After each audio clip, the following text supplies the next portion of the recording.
Good to go, Bree? Yes, we're ready to go. All right.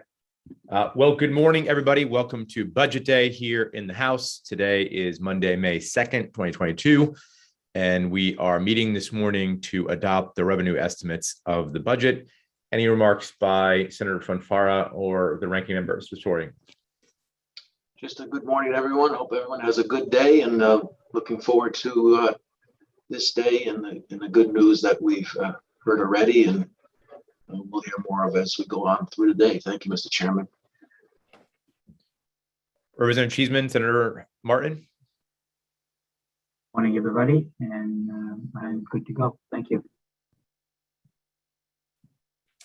Yes, I'm just going to make the requisite boring as all get out complaint that this was received at 4:37 a.m. this morning. I realize the revenue piece is only the final, 160 pages, but I do feel that this is not a process that should be embraced. I would like to avoid it. I'm also pleased that consensus revenue came as it was, because otherwise it would have been pretty embarrassing to put all these numbers together without knowing we actually had the money in the bag to pay for them. So with that, let's get the show on the road. Thank you. All right. On to Roman numeral 3, adoption of the revenue estimates. Is there a motion? So moved. Motion by Representative Cabras-DeGraw. Is there a second? Second. Can we get a second again? Sorry, I didn't see that person. Second. Second. Second by Representative Staffstrom. Any discussion?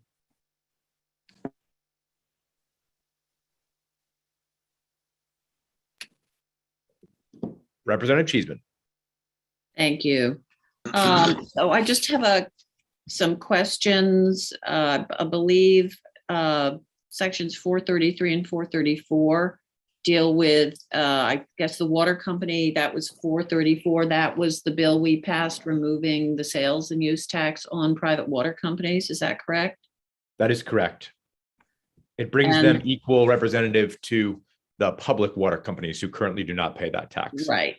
And the prior item, sales and use tax on beer and wine, did that have to do with the manufacturing components there?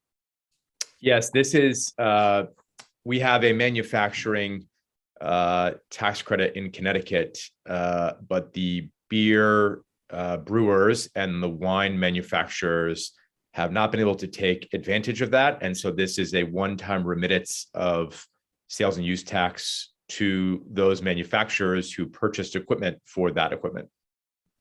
And that is retrospective, goes back 5 years? Yes. Is that correct? And I'm sorry, I don't have it in front of me. The cost of that? I believe, rather than rifling through spreadsheets here, if my friends from OFA can help, that would be great. Mr. Chairman, it's $300,000 in FY24. And that's a one-time cost. It just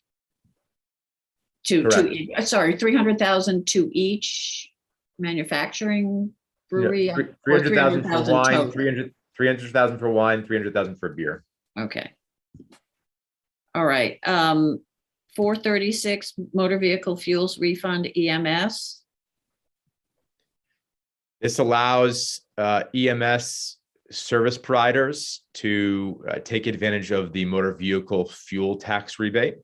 They have been hit hard, obviously, during COVID, and they're facing a number of issues. And this would allow them to recoup some money that they used or that they hopefully will use from the sales tax rebate on gas. So they were not previously,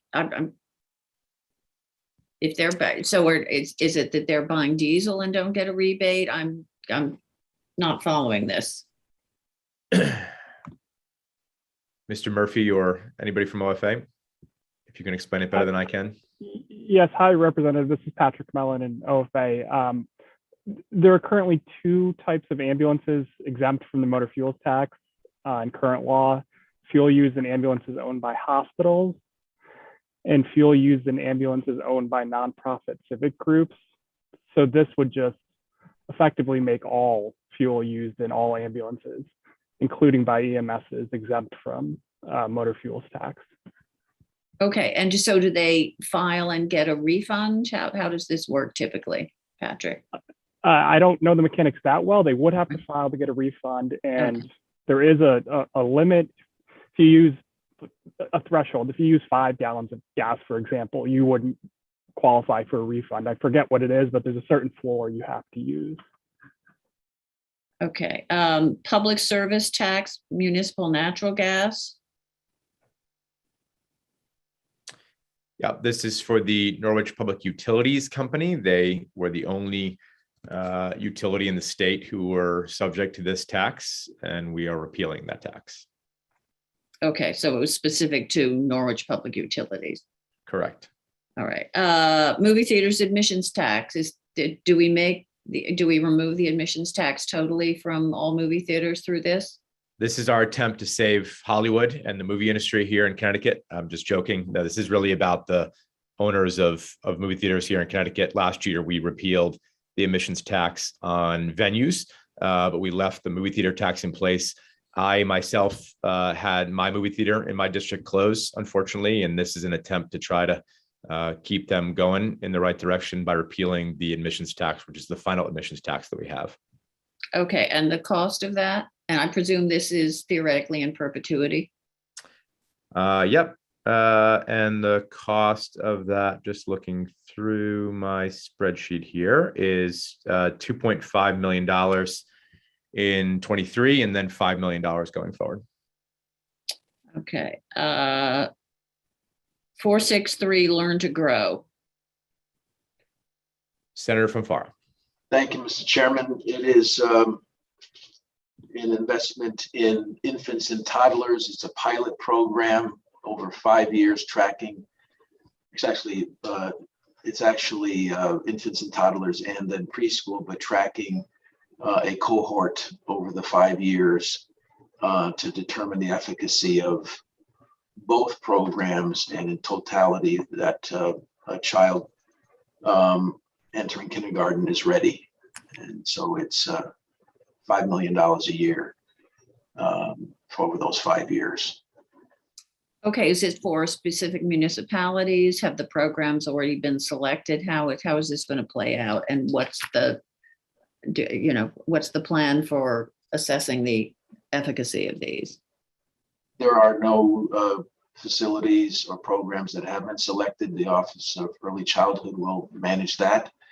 And there will be a robust, objective, independent analysis throughout each year to determine what are the best strategies, what's working best, and what isn't. So this would be funneled through daycare centers, schools that have a preschool program. Do we know which entities would be, able to apply for this? Again, that's the Office of Early Childhood determining that, but my hope is that it's facilities that have a different range of infants and toddlers to start. Obviously, you want to have some confidence that at the beginning and to the end over the 5 years, I'm hearing that you don't see a lot of attrition in this, but again, that's to be left to the folks who manage this in general, the agency that does. Okay, so it's $5 million a year for 5 years, correct? That's right. That's right. All right. Standard wages. I believe section 464.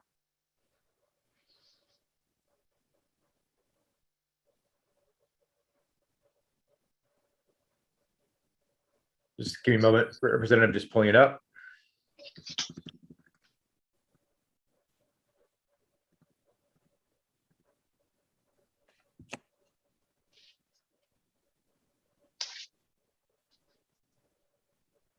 Unless someone from OFA can pull it up faster than I and give Representative Cheeseman an answer, I'm sorry. I'm just trying to go through my list here.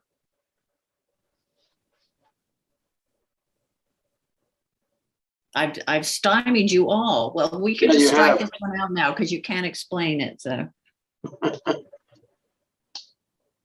I too received this early this morning, Representative Cheeseman. And Yes, see, this is why we shouldn't be doing this now, my good chairman.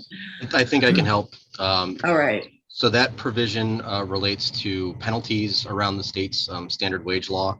It makes basically it expands penalties for violations of the standard wage law, and it makes each week of violation a separate offense. And this is a revenue item because we're going to make more revenue. The fiscal note does show potential minimal gain from revenue gain from fines. Yes.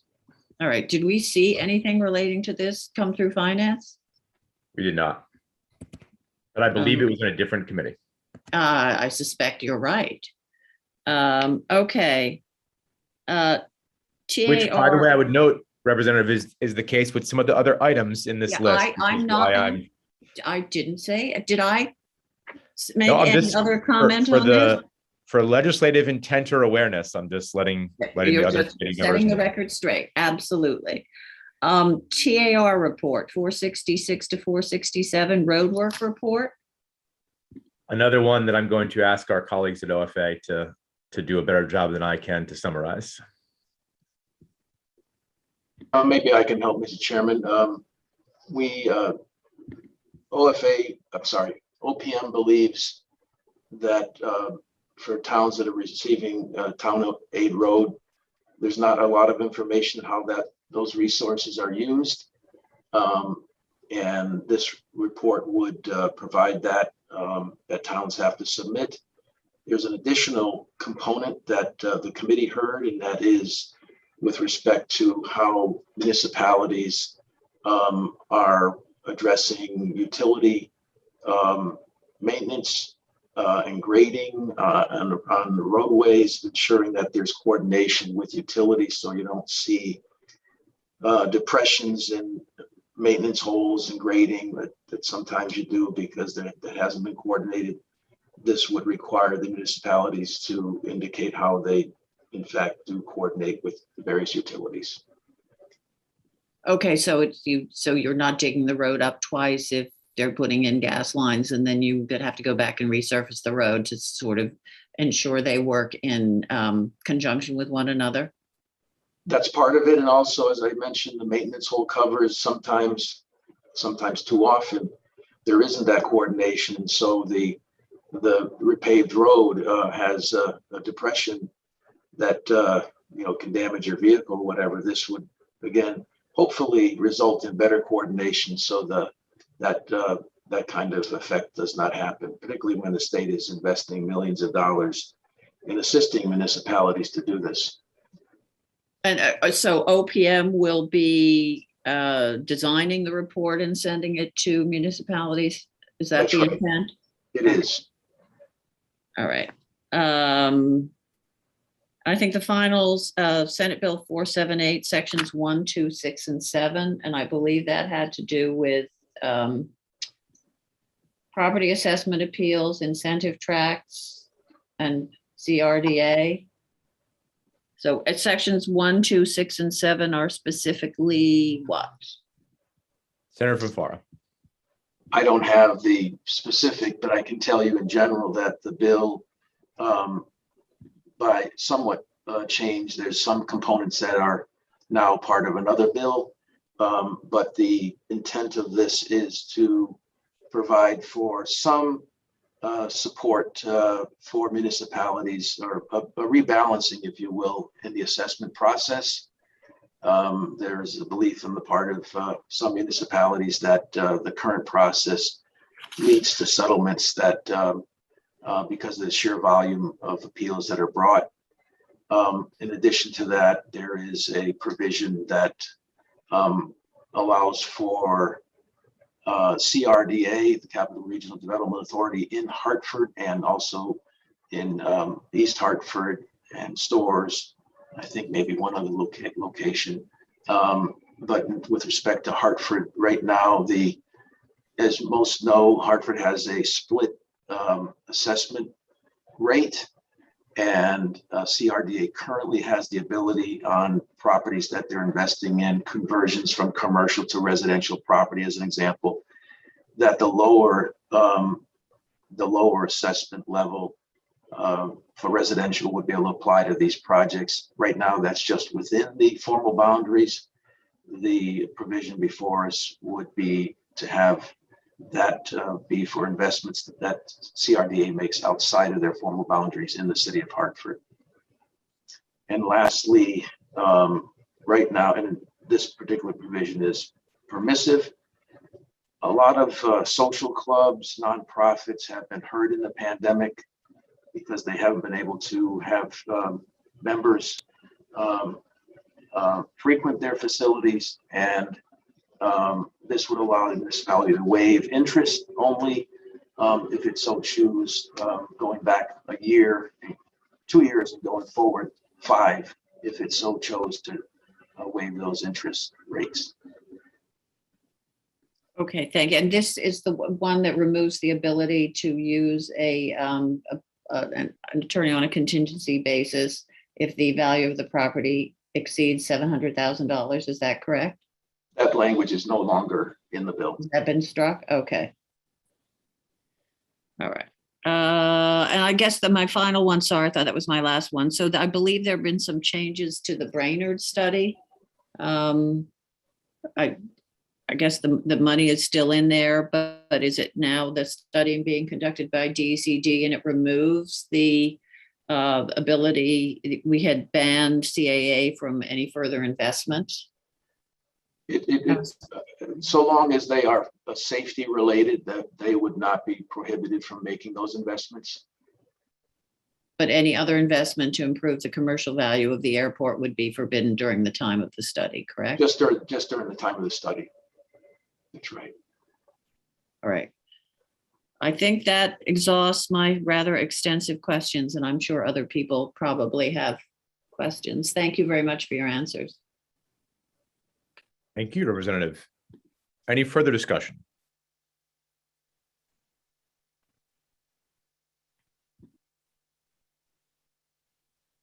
Going once.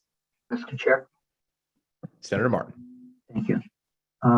I had to step out for a second. I may have missed it, but can you speak to the change in the mill rates for vehicles for municipalities as well as commercial vehicles? There seems to be some concern regarding how that's going to be handled with the municipalities. Specifically, they may lose some revenue, but maybe you can address that. Senator from Farah, you want to take the first stab at that? Well, Mr. Chairman, Senator Martin, you're referring to the motor vehicle, the car tax? Yes, please. Yes. So the provision would ensure that any municipality that is subject to this, or the beneficiary of this program, or the residents in those municipalities would have access to it, that the town would be reimbursed dollar for dollar under this program. It's similar to the program that is in place now, which covers 8 towns and lowers the mill rate for those towns down to 8. This would lower the mill rate down to 32.46. And that is what any town that has a mill rate higher than that would, for the purposes of the car tax, would be taxed at 32.46 and no higher. But the towns would be reimbursed for the difference. Okay. So this would be specifically for passenger vehicles only? I don't believe so, Senator Martin. The proposal before the Finance Committee was for passenger only, but it's my understanding that this is for all vehicles. Okay, so we're talking about commercial vehicles as well then? That's right. Okay. All right, thank you. Representative Nuccio, live from the House chamber. Live and in person. So I'm wondering, Senator Fonfire, if you can point that out, because I believe in the packet, and I want to say, this is my first time up here in that, but I've been doing accounting since 1989. I'm a finance person, and I don't think I've ever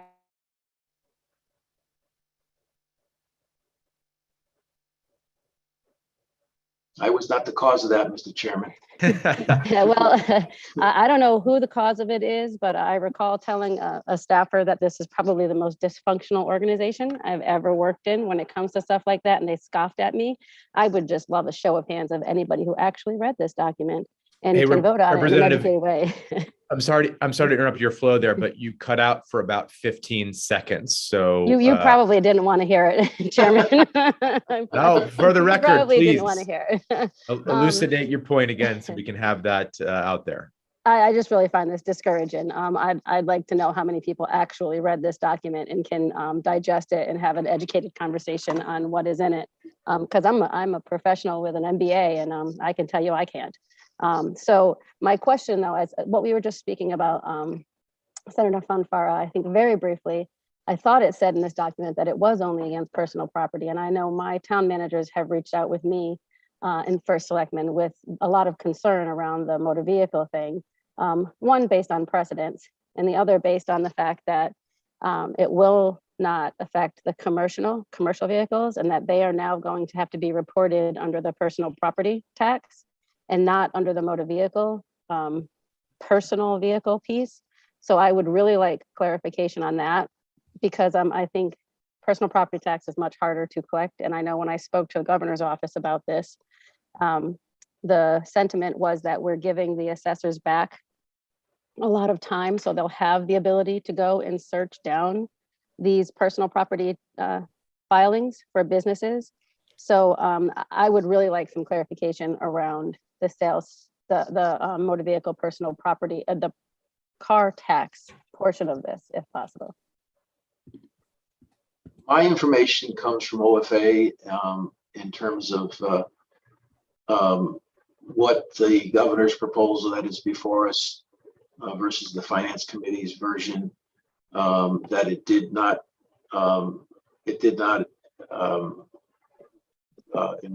include passenger vehicles only. But I stand corrected if that's not the case. I'll certainly do some more research on that in short order if I'm under a different impression. Is OFA on? Can they answer that question by chance? Yes. Thank you.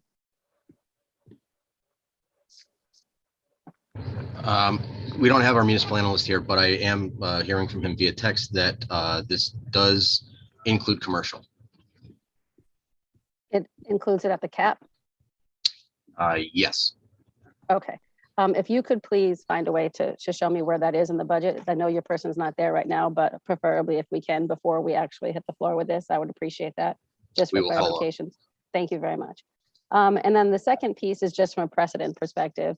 I live in 3 towns who have been given assurances like this in the past, be it through the municipal funding or a pilot or the Pequot funding or any of the other fundings, who have then seen it pulled back every single time, all 3 of my towns. So I'm a little concerned with the promises that we're going to make the towns whole. Just from precedent perspective, my towns are not made whole on a regular basis. So I do have concerns about the property tax portion of this.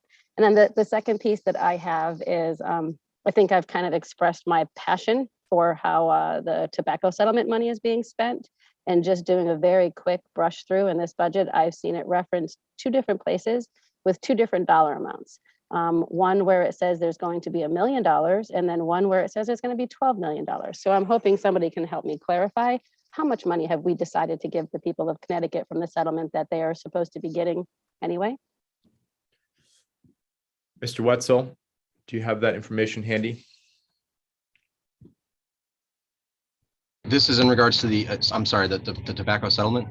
Yeah. Yeah, the $130 million a year that the state of Connecticut gets and dumps into the general fund. 1 second. Mr. Chairman, if I could address Representative Nuccio's comment before Mr. Wetzel has the information to answer her. I know of no time in which the state has committed to reimbursing a municipality, in particular with respect to the car tax, in which it hasn't met its obligation. What we have done, and we've done this by vote of the body, when we've needed to reduce the level of compensation or reimbursement, but at no time have we not, when we say we're going to reimburse a municipality, that we haven't done that to the level that is in law.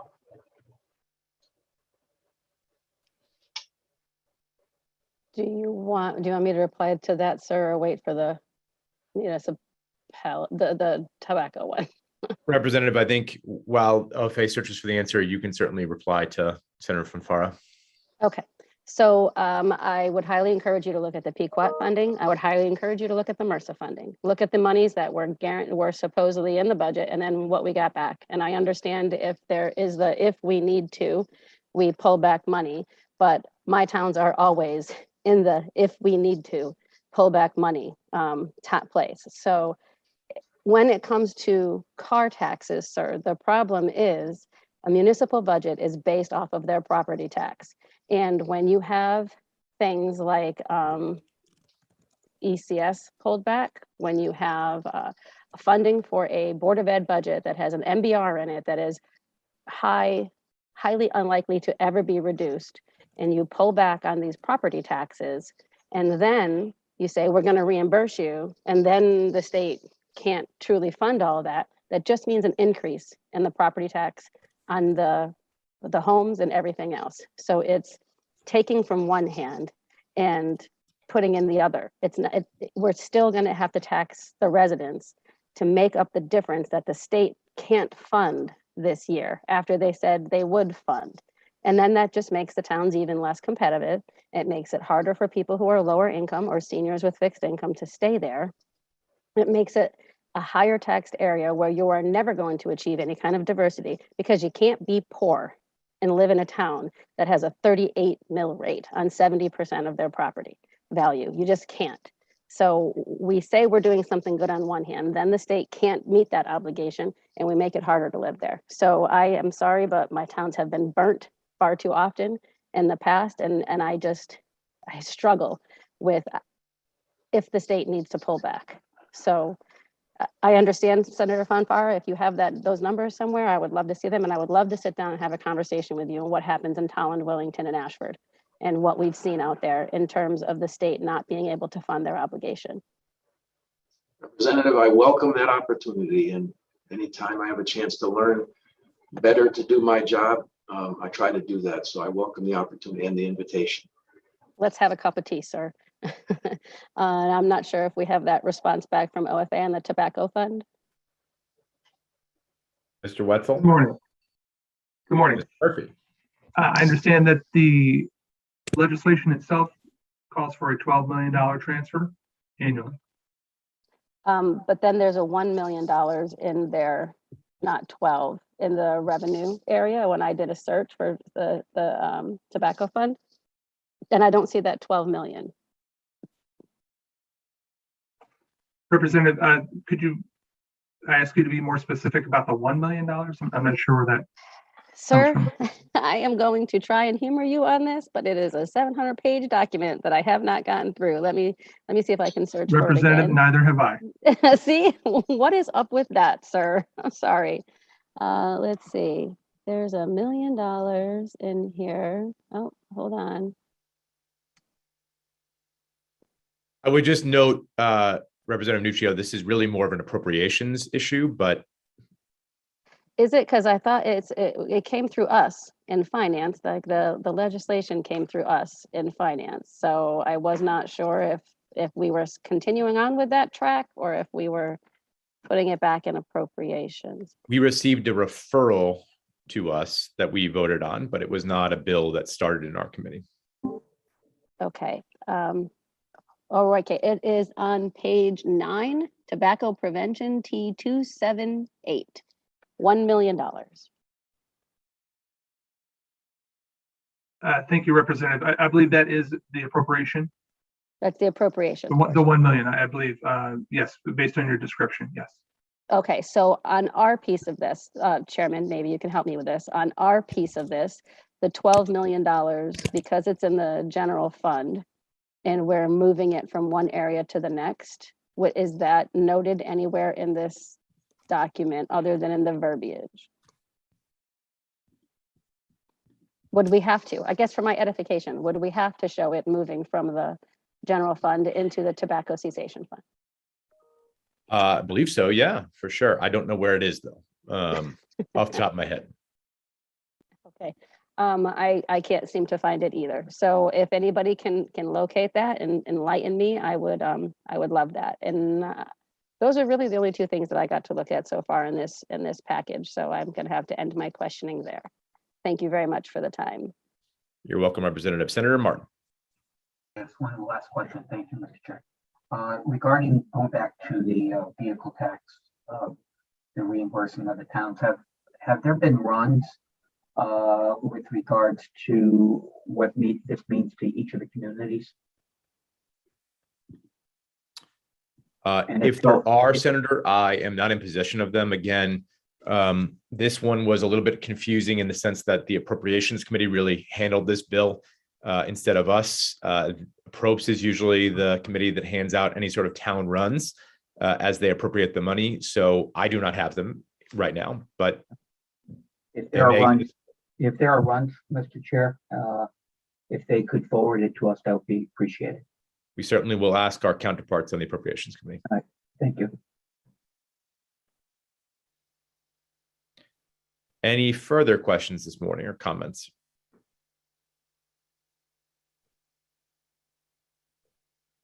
All right, seeing none, I believe we're ready. Excuse me. Actually, I do. Sorry, I can't find how to raise my hand really quickly.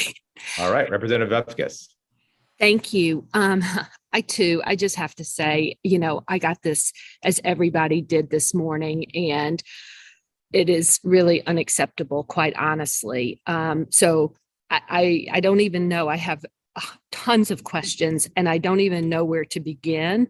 So I was just quickly going through and I saw in section, hold on, it's really around line 10,250. It's regarding the climate change and public school curriculum. Can you just please explain this? Because as I'm quickly running through it, seems there is some good stuff, but then it says that, it will include, gang membership, which I think is great, but in language arts, reading, writing, grammar, speaking and spelling, mathematics, shall include climate change curriculum. Can you explain that? Because I don't know how in math you can talk about climate change. What section is this, Representative? 265 and 266. Yeah, so that's not our committee, and there's not a line item that we're discussing this morning in the revenue package. So I would encourage you to save that question for the debate today. But that's not what is before the committee right now. The revenue package is the only thing that's before the committee right now. Okay. All righty. Thank you. And then I guess there was another question, and if it's been asked, can you tell me, are there any town runs yet? Do we know?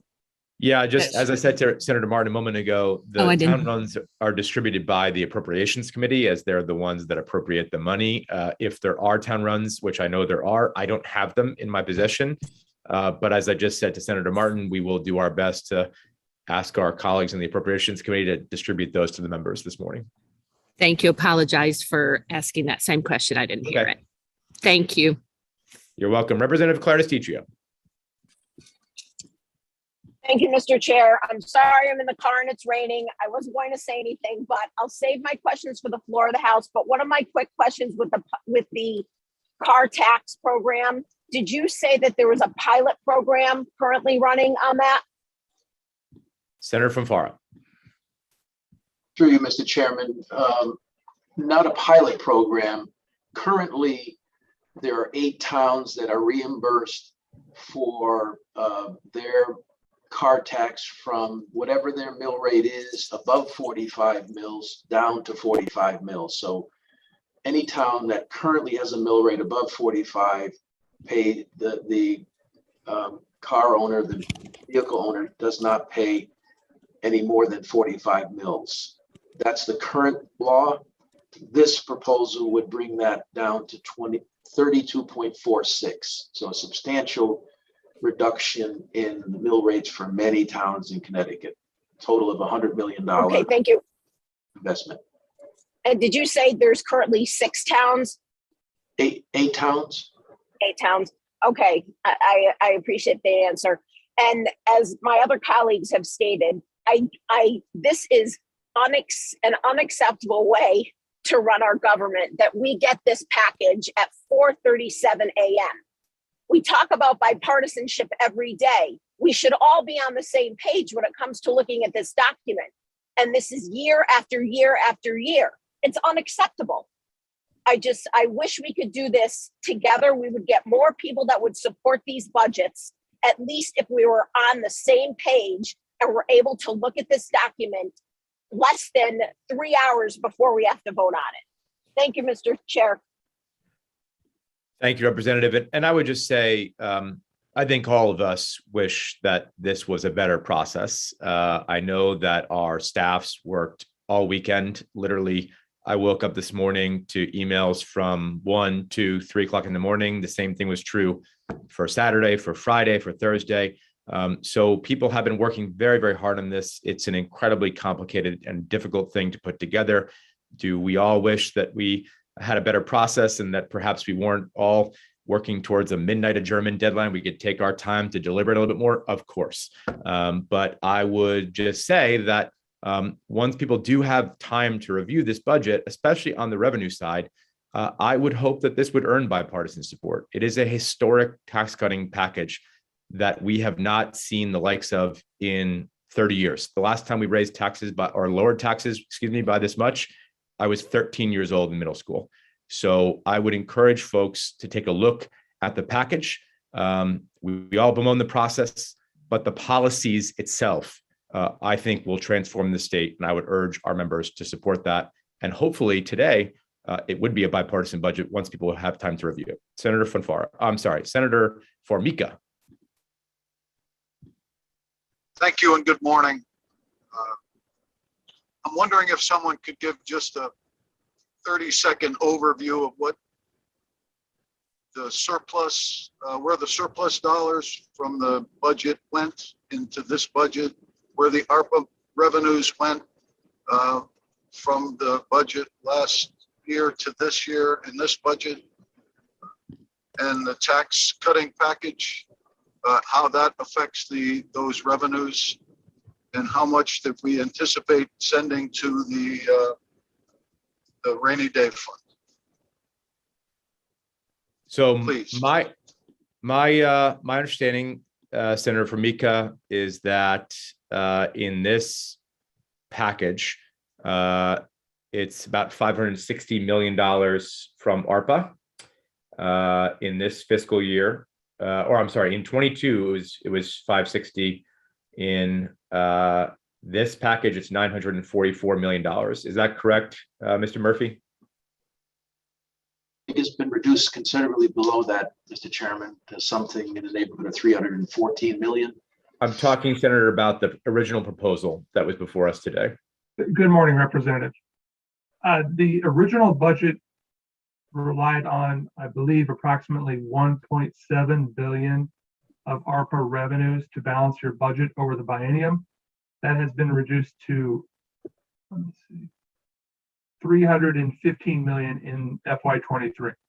So there remains some ARPA revenues that are being used as revenue replacement in your budget to the tune of 314.9 million in 23, certainly much less than it had been. Regarding surplus, I think there are a number of changes involving uses of the projected FY22 surplus.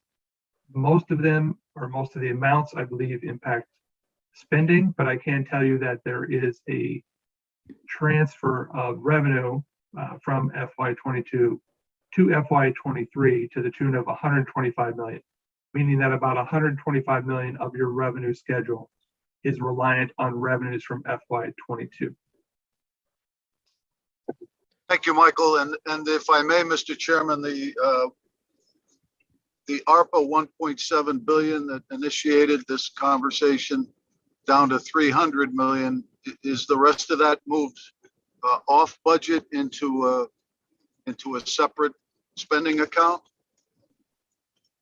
And I ask because we have a 500 and something million dollar increase in the budget this year over what last year was as an adjustment. So I'm trying to figure out how much was moved and if that 500 million represents the surplus that was projected that this process began with.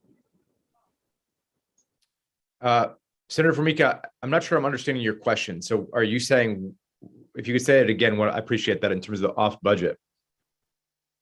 Well, there's 1.7 billion in ARPA money that was supporting this budget.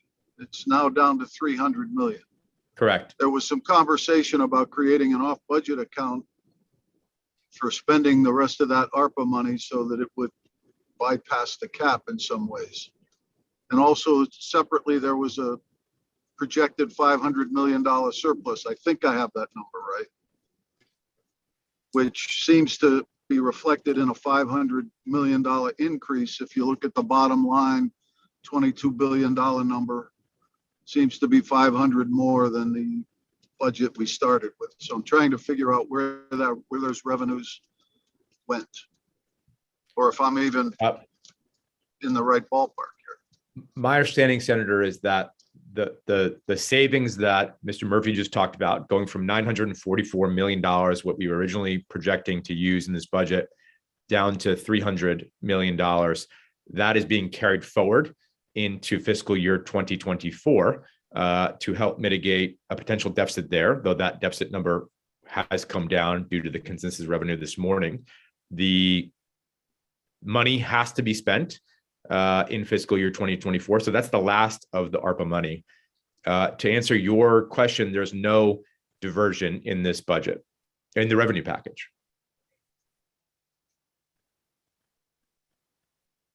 No diversion. Is that what you said, sir? Yeah, I believe your question was that you had thought that there was some kind of diversion, right? That was your question, Senator? I thought I'm trying to figure out where the 1.7 billion went. If it's in the budget, supporting the budget, and it's been removed down to 300 million, does that mean that the first year of the biennium we spent, as I said, 1.4, Senator, and it's being carried forward, but Mr. Murphy, perhaps you can. You said 900 million is being, 903 is 1.2. We're still missing 500, which is. Senator, thank you, Representative. I can tell you that improving revenues through consensus, and Representative Scanlon had mentioned this, it certainly plays a large part in reducing reliance on the ARPA federal revenue to balance your budget. Obviously, there are a lot of other adjustments made in a budget, spending and revenue side. I think we could work after this meeting, if you would like, to maybe hone in on identifying the 500 million that you referenced. I guess there's going to be a lot of conversation after this meeting. My concern is I'm about to cast a vote on a budget document, both revenue and spending, that I didn't wake up at 4 o'clock this morning. I woke up at 6. So I only had a short time to be able to gaze through this. So I have to have a vote on this. And is this and you may have said, Mr. Chairman, what your intent is this morning, but is it the intent of this committee to vote this out of committee today and present it on the floor of either the House or the Senate sometime later today? Mr. Chairman, if I might, what's before us currently, Senator, I think you maybe weren't on in terms of what the motion is. We have a motion before us to adopt revenue estimates. And simply put, that we agree or don't agree with what OFA has put before us in terms of the revenues that between consensus and policy decisions are sufficient to meet the expenditure side. And the motion before us is, do we accept the representations, in particular of OFA, that the amounts that are believed and projected to be raised over the course of this coming fiscal year of 2023, in fact, are what that we accept that those estimates are accurate. I will just say that, and I've said this almost every year regarding revenue estimates, it is incredibly impressive how OFA and OPM, but in this case, with respect to our estimates, how accurate OFA has been over the years. I have a chart here that shows, and this is talking about a $20 billion budget and revenues and how accurate they are in projecting. Are there years where we're a little higher, years where we're a little lower? No question about it. But if we put it in terms of our own household budgets to be that close, and by the way, it's the difference between a household budget and what OFA has to do is generally we're talking about a steady stream of income, a salary, what have you. Here we're talking about variances in terms of income, in terms of sales, in terms of corporate, in terms of a host of other taxes that they have to project over the course of a year. $20 billion. And so my experience with these projections give me great confidence that my vote today, and I hope that all of us can have that same level of confidence. Whether we agree with policies of how the monies are spent is one thing, but in terms of whether we believe the revenues are sufficient based on the representations of OFA and OPM, I would hope that the track record is such that we can believe them, and the fact that, and as they indicated, they see some reason to be somewhat more conservative going out. We'll see what happens if that materializes. But the shape we're in today with this report and consensus revenue, I think we can all feel good about where we are at this time. Thank you, Mr. Chairman. I appreciate that comment, and certainly I join you in having the utmost respect in the abilities of OPM and OFA, because certainly we would not be able to even come close to managing this process without their expertise, their hard work, and their dedication to their craft. There's no question about that. I'm just trying to understand where those revenues are, and I guess, you know, I pulled over, I'm sitting on the side of Route 9 trying to come up with what we're doing here today. So if I vote no on this, it means no disrespect to any of the hard work of the agencies or any of the staff. It just means that I woke up to this, and having put 7 balanced budgets with surplus in front of the town of East Lyme, my time there, and having worked closely with the Appropriations Committee, doing the same here over my privileged time in the Senate, I think we don't have to rush it like this. You know, there are better ways to do it. And, you know, I'm really disappointed in all of that. And I know it's going to pass out, and it doesn't matter what vote I do, but it in no way means no disrespect. But I think this has to be a better process. And the second part of my question was, is there an intent to run the budget and revenue package in either of the chambers today? Yes. Is this a House? I didn't even see a bill number on it. I saw an LCO number. It's a House bill. Yep. House bill. All right. Thank you very much. I appreciate your answering my questions, and thank you, Michael. I appreciate your answer too. Thank you, Senator. Representative Barry, followed by Representative Carney. Thank you, Mr. Chair, and good morning. Does this revenue package include the highway use tax for trucks in the amount of $45 million? There is no policy change to the highway use tax here in this budget, Representative. Okay, in that number, is there an allowance for uncollectible accounts, or is that just calculated of what we think we would collect? Are you talking about the highway use tax? That has not gone into effect yet, Representative. Okay, okay. I'm looking at a piece of paper and it has it in here, but I'll continue to look at that? Well, what I'm saying is there's no change that is scheduled to go into effect in 2023. There's no change that we're being discussing here. That bill did pass last year, but there's no change to that here in this year. And what we're only talking about is the FY23 budget. Okay, I was just wondering if that number had an allowance for uncollectible accounts. I'm not sure. OFA, anybody on this call from OFA? Patrick, Mellon, do you know? Hi, Representative. There's no specific allowance. I mean, it's implicit in the estimate, but we have no specific allowance for uncollectible accounts. Okay. Just based on what we expect to collect. Okay, thank you. Can someone explain to me the effect of this revenue package on the volatility cap? Sure. Because of consensus revenue that came out today, we anticipate that we will be able to make, and because of the fact that the rainy day fund is at $3.3 million, that we will be able to make a $2.6 billion supplemental pension payment later this year, due to the fact that the volatility cap is performing well, given the fact that we have historic growth on the withholding side, and estimates and finals, and what's called PET, the pass-through entities. So we will be able to make a $2.6 billion payment towards the pension debt this fall, according to the latest consensus revenue projection. Okay, thank you. I appreciate that. Representative Carney, followed by Representative Nuccio for the second time. Thank you very much, Mr. Chairman.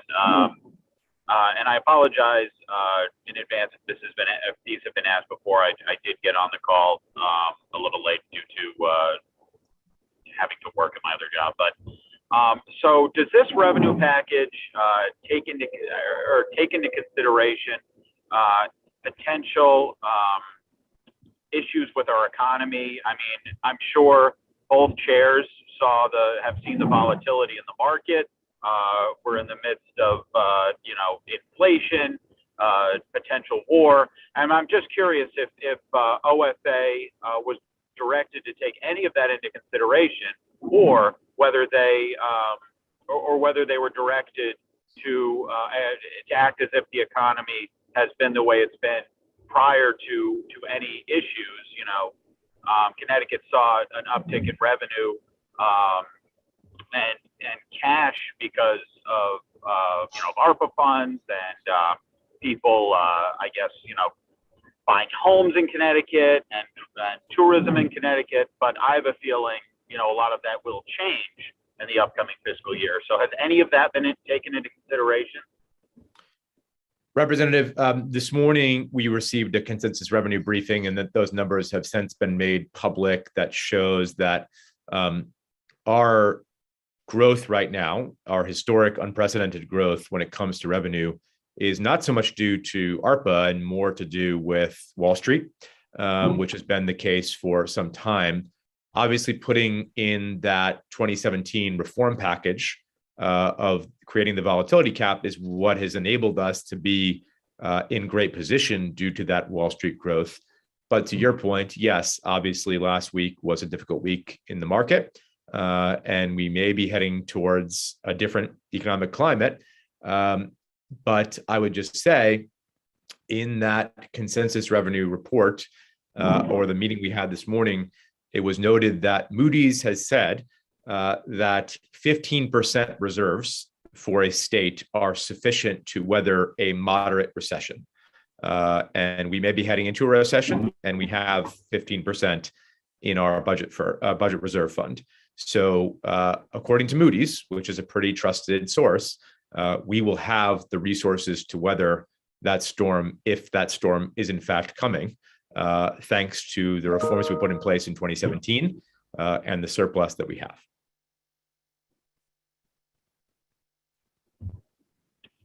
Okay, and what about the out years? I mean, how will this revenue, these revenue estimates, be affected in the out years? I do not have the final consensus revenue in front of me. We had a call right before this call, and those numbers are going to be coming. So feel free to ask me that question, Representative, on the House floor in a few hours, and I will have a better answer for you. But my understanding is that the continued growth that we saw, which was 10% growth for sales and use tax, 8.8% in withholding, we collected $1.5 billion more than we ever have before on that front in this last year. All of that will have chipped that 24-25 biennial deficit down quite a bit, but I don't have the hard number for you at this moment. Okay. I mean, look, I mean, I could be wrong, but I mean, I certainly have concerns over estimates that are going to, be based on past growth, and a lot of it, in my view, has been manufactured by the government. So I do have concerns going forward, given the market volatility. Yes, the market was good, but it hasn't been good over the last month or so, and it was really bad last week. And it doesn't seem that, at least right now, it doesn't seem to be improving. A lot of companies are, dealing that were previously doing well are now doing relatively poorly. So I do have a lot of concerns about that, especially given everything with inflation and concerns in the global marketplace. So these revenue estimates, while I certainly appreciate everything that OFA and OPM has done, and I agree with Senator Formica, this is not a knock on them at all, and we're not here voting on whether or not we think OFA does a good job. We're voting on whether we think these revenue estimates and this document as a whole are where we should be moving forward as a state. And I think we should be overly cautious right now.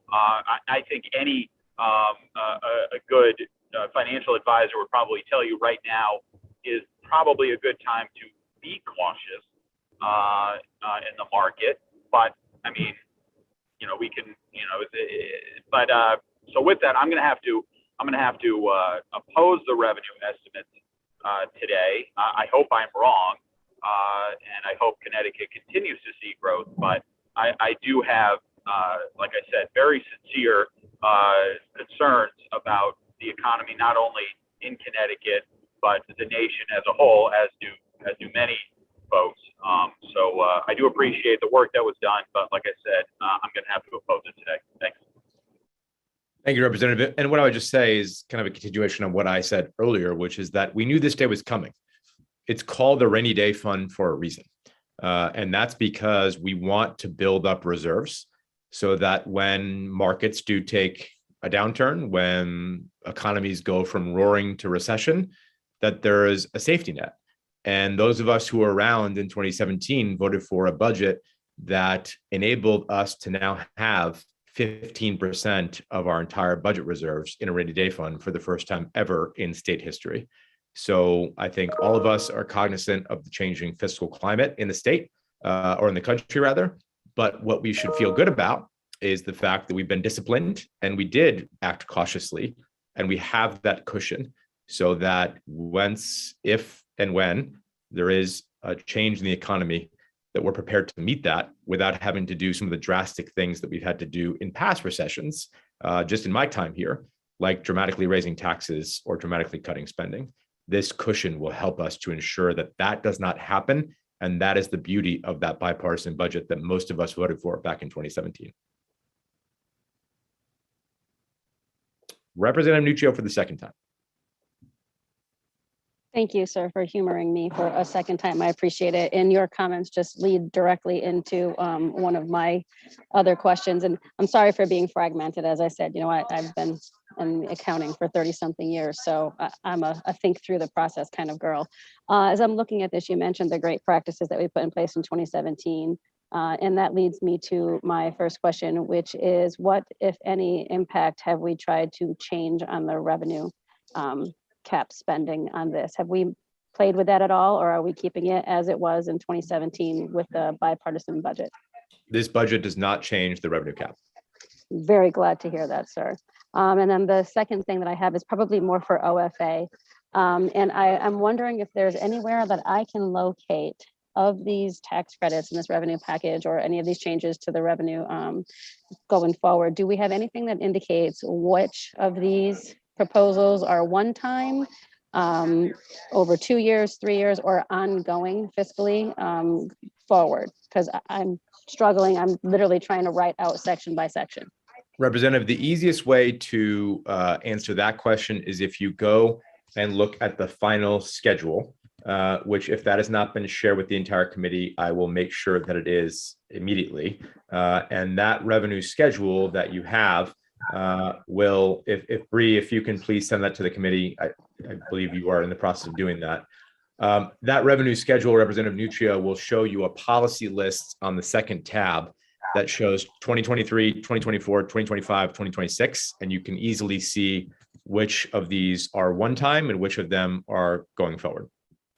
Thank you. I would highly appreciate that. And then lastly, within that list, sir, is it going to show us which dollars are attributable to ARPA money and which are attributable to general fund?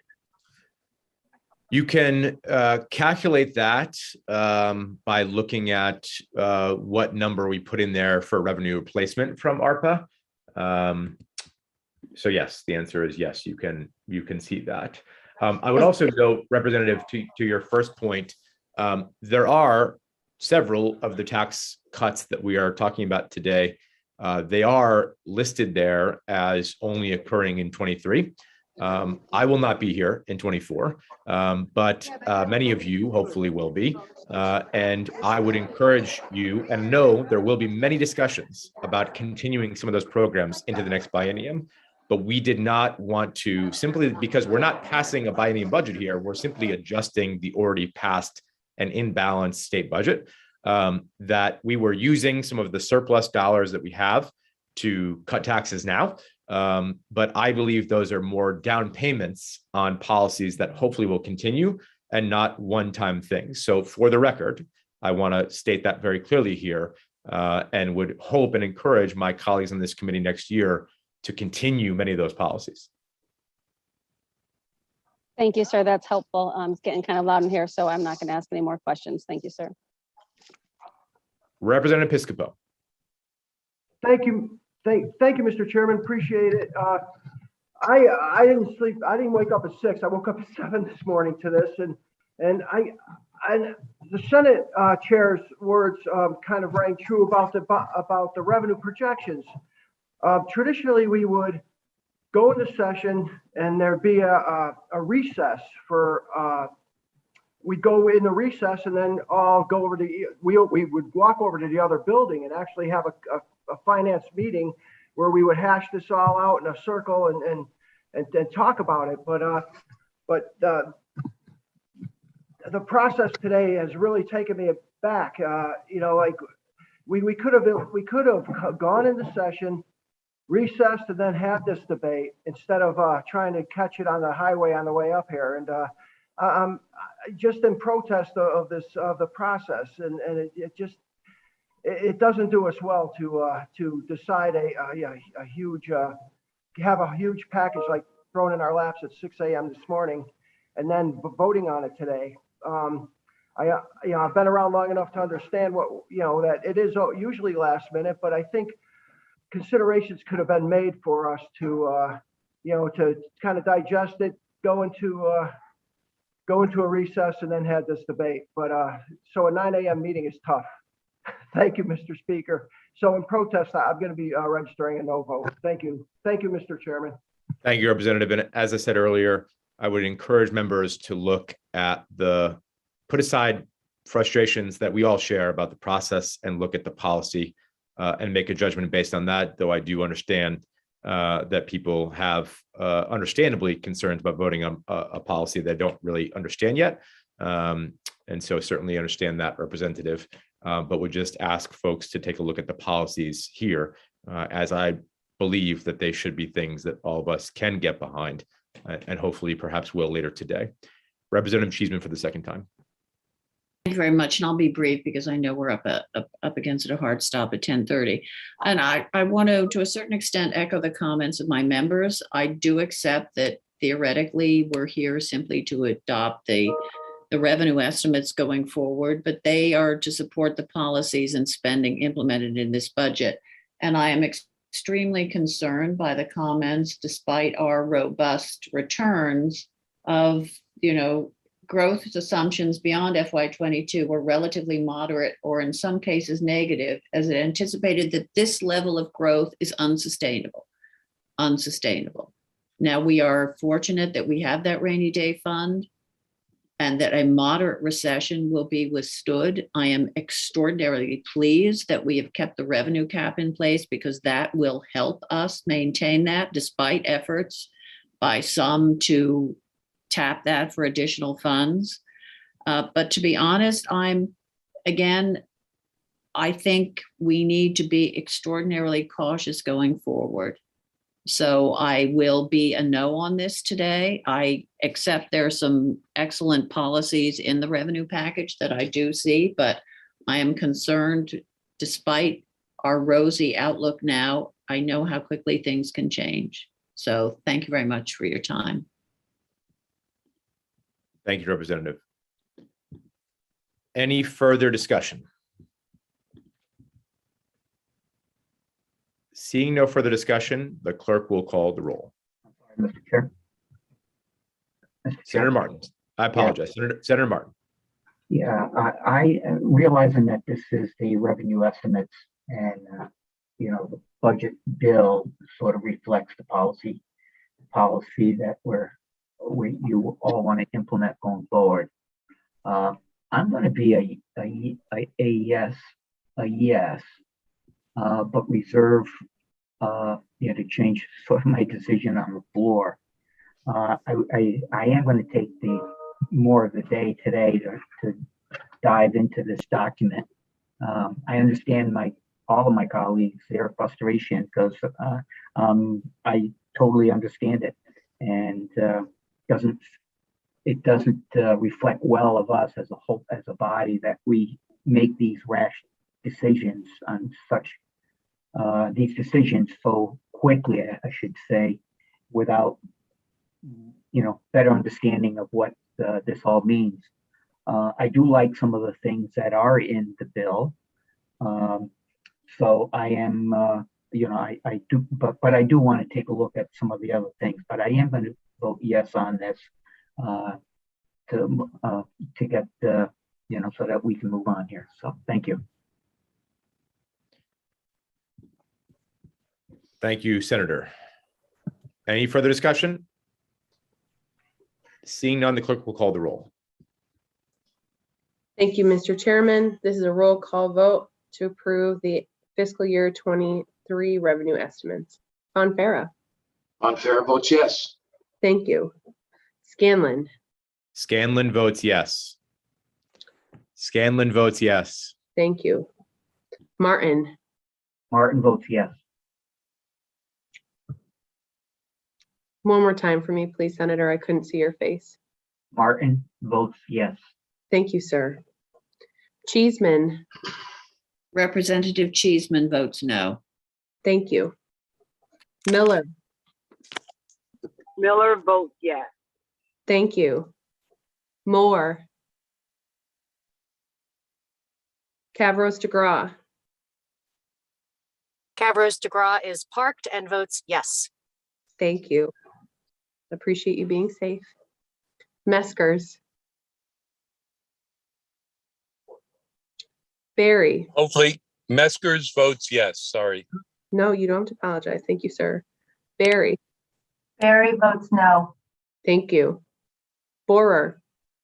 Representative Borer votes yes. Thank you. Butler.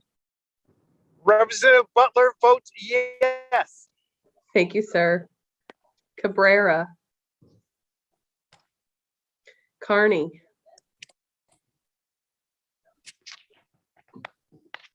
Casano. Chafee. Representative Chafee votes yes. Thank you. Cohen.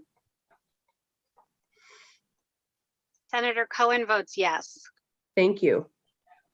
Concepcion. Devlin. Doucette. Doucette votes yes. Thank you. Bree Elliott. Devlin is no. Thank you, Representative Devlin. I have you in the negative. Next up, Elliott. Farrar. Farrar is parked and votes yes. Thank you. Fazio. Formica. Formica votes no. Thank you, Senator. Thank you, Hall. Bree. You're welcome. Hall. Hampton. Hennessy. Huang. Senator Huang votes no. Thank you. Claritas Detria. Representative Claritas Detria votes no. Thank you. Lamar. Representative Lamar votes yes. Thank you. Maroney. Maroney votes yes. Thank you. Mastro Francesco. Mashinsky. Mashinsky. Mashinsky votes yes. Thank you. Needleman. Nuccio. Representative Nuccio votes no. Thank you. Paolillo. Representative Paolillo votes yes. Thank you. Perillo. Perone. Piscopo. Representative Piscopo votes no. Thank you. Paletta. Sanchez. Paletta votes no. Representative, All right, so I'll take Paletta first in alphabetical order. Representative Paletta, how would you like to cast your Paletta vote? votes no. Thank you. Representative Sanchez, how would you like to vote, sir? Representative Sanchez votes yes. Thank you. Santiago. Santiago votes yes. Thank you. Slap. Staffstrom. Staffstrom votes yes. Thank you. Williams.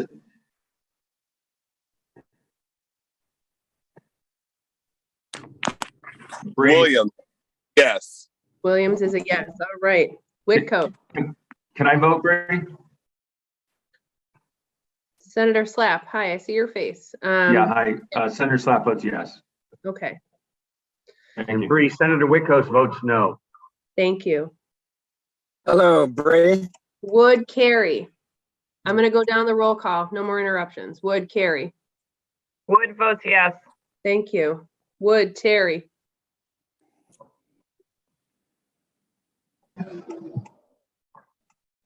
Yacarino. Yacarino votes no. Thank you. Zioga. Ziogas votes yes. One more time, please, Representative. Ziogas votes yes. Thank you. Zulo. Rep Zulo pulled over, votes no. Thank you. Zupkis. Thank you.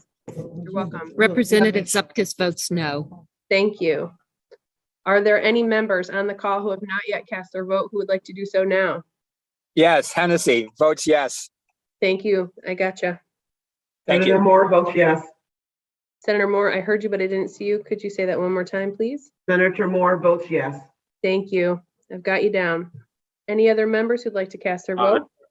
Bree, Representative Carney votes no. Thank you, Representative. I have you down. Thank you, Bree. Welcome. Anybody else? Hey, Bree, it's Senator Fazio. I'm seeing Representative Concepcion, so I'm going to take your vote first, sir. How would you like to cast? Representative Concepcion votes yes. Okay. Senator Fazio, I heard you. You're up. Senator Fazio, can you hear me? Yes, I can. I can hear you, Or see Ian. me?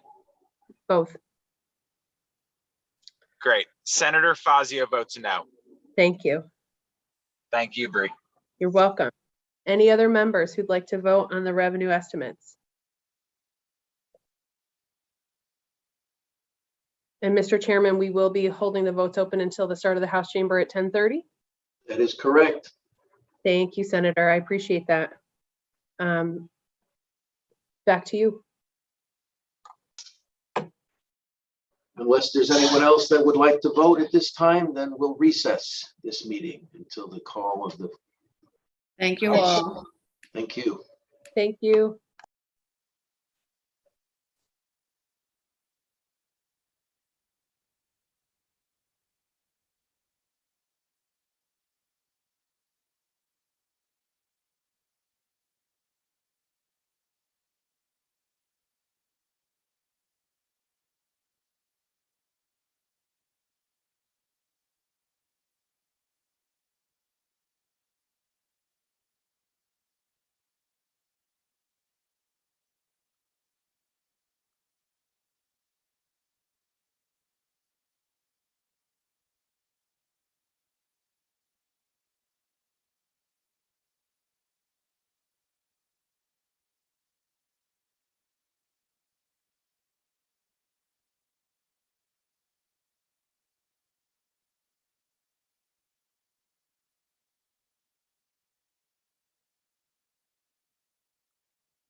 Representative Hampton,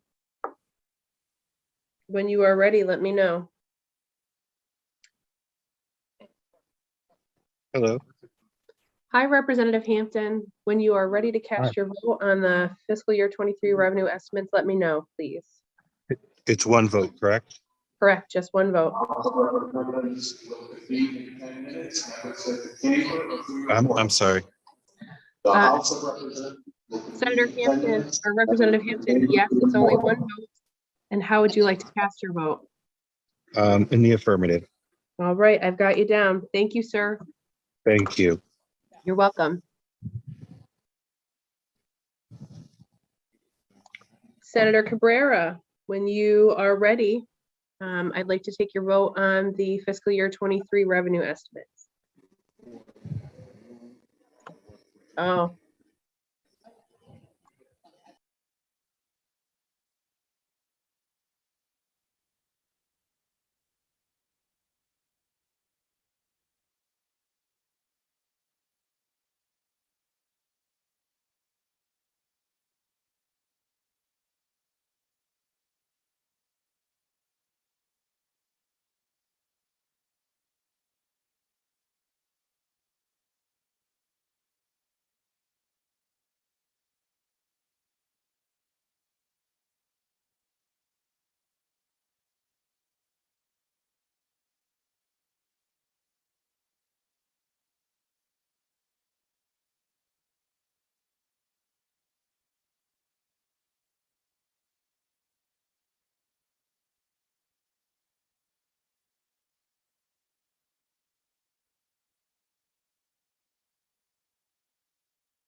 Yes, I'm admitting everyone. Good morning to the legislators who have just joined this meeting. Whenever you are ready, please unmute and turn your camera on to vote on the fiscal year 23 revenue estimate. Hi, Bree. Good morning. How are you, Representative? I'm good. Good. Perillo is a no. Thank you. Got you. Have a great day.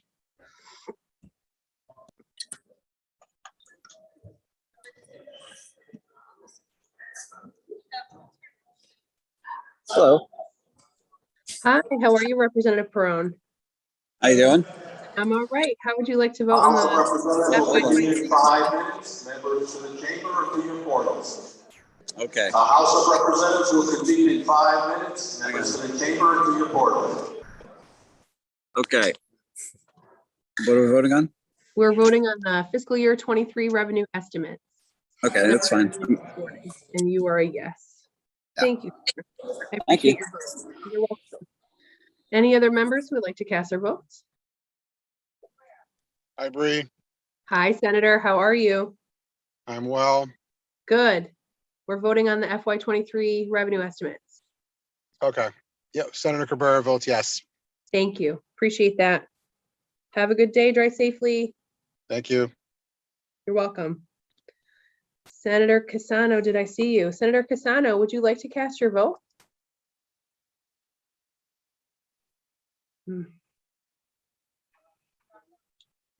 Representative Elliott? Rep Elliott says yes.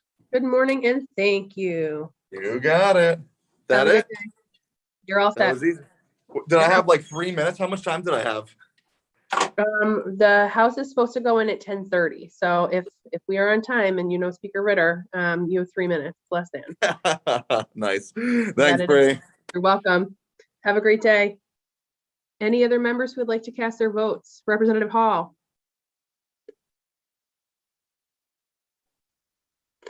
Representative Hall or Senator Casano? Yes. I heard you, but I didn't see Can you you. hear me? Sir. I can hear you, but I No? can't see you. And now I can see you. Try that one more Representative Hall? time. Can't Try it see one more me? time. Okay. One more time. One more Representative time. Hall, yes. Representative Hall, yes. Yes. Representative Gotcha. Hall, yes. Got Yes. you. Got you. All right. Thank you. Thank you. Have a good one. You too. Thank you. I see that Representative Master Francesco is in. Madam, how would you like to cast your vote on the fiscal year 23 revenue estimates?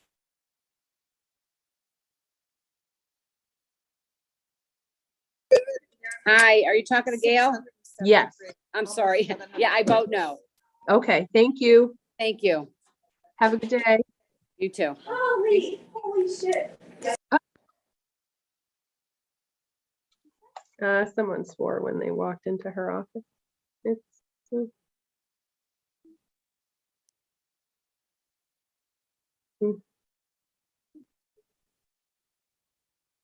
Senator Needleman?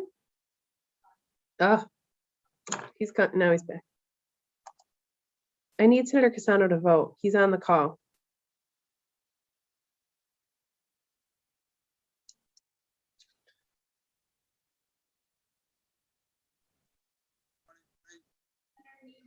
Senator Needleman, I can hear you.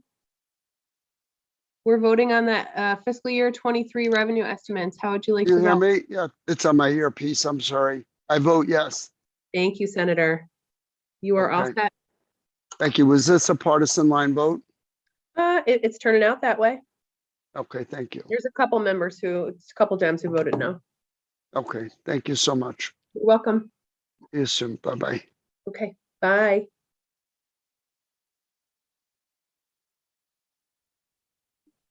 No, I texted.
The May 2nd, 2022 Finance, Revenue, and Bonding Committee meeting is now officially adjourned.